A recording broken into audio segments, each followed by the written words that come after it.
सांगलीवाडी ते इस्लामपूरकडे जाणाऱ्या डांबरी रोडवर चालत घरी निघालेल्या महिलेला भरधाव दुचाकीने जोराची धडक दिली आणि अपघातात महिला गंभीर जखमी झाली.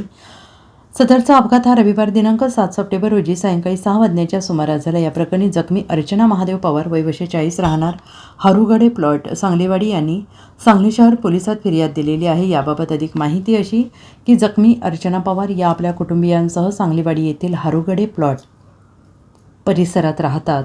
पवार या रविवारी सायंकाळी 6 वाजण्याच्या सुमारास सांगलीवाडी ते इस्लामपूर जाणाऱ्या रोडवरून चालत घरी निघाल्या होत्या आणि यावेळी डॉक्टर कदम महाविद्यालयासमोरून रस्ता ओलांडत असताना भरधाव वेगाने अज्ञात दुचाकीस्वाराला या दुचाकीने अर्चना पवार यांना जोराची धडक दिली. यामध्ये त्या रस्त्यावर पडल्याने गंभीर जखमी झाल्या.